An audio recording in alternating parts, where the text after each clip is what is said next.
Somewhere in the Voynich Rare Book Library at Yale University sits a book that nobody can read. It's written in an unknown script that appears nowhere else in history. Its illustrations show plants that don't exist in nature, astronomical diagrams that match no known system, and human figures engaged in activities that nobody has been able to explain. The world's greatest codebreakers have studied it.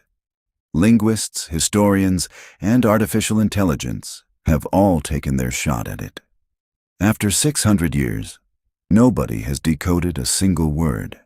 This is the Voynich Manuscript, and it may be the most mysterious object in the world.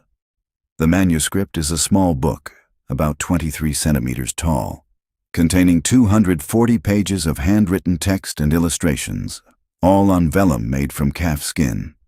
Carbon dating places its creation at between 1404 and 1438 AD, making it roughly 600 years old.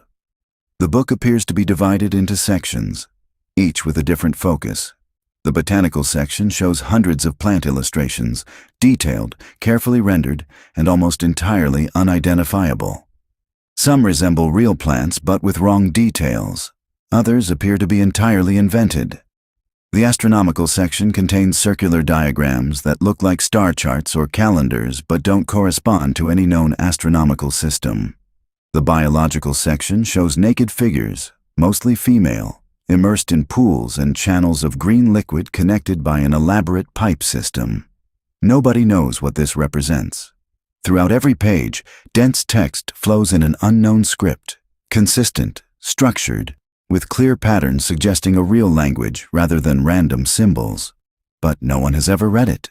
The manuscript's history before the 17th century is murky.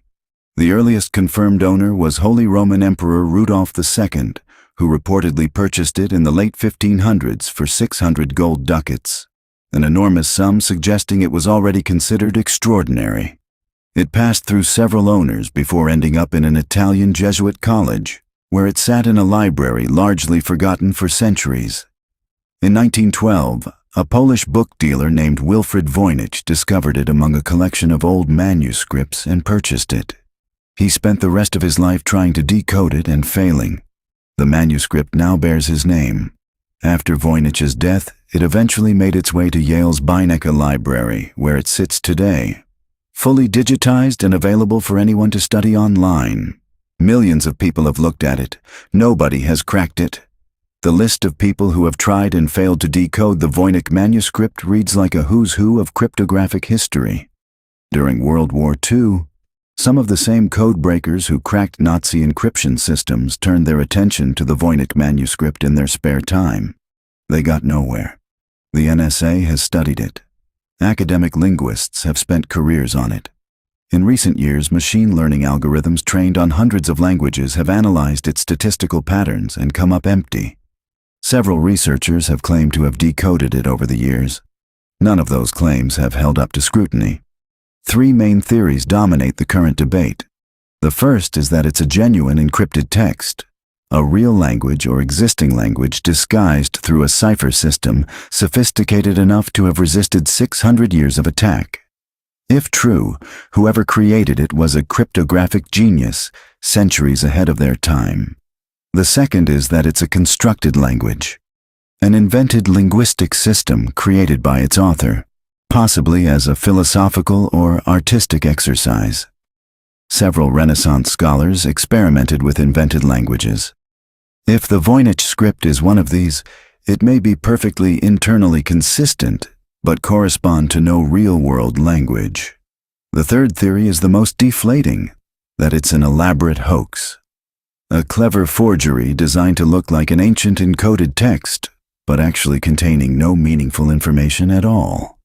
Statistical analysis has found some patterns consistent with real language structure, but other researchers argue those patterns could be produced by a sufficiently clever faker. The Voynich manuscript sits in its climate-controlled case at Yale, patient and impenetrable. 600 years old and still keeping its secret. It may be the encrypted record of lost knowledge. It may be an elaborate medieval joke. It may be something nobody has thought of yet. What it definitely is is proof that some mysteries don't yield just because we want them to, and that the human urge to find meaning in the unknown is as old as civilization itself. Subscribe for a new ancient mystery every week.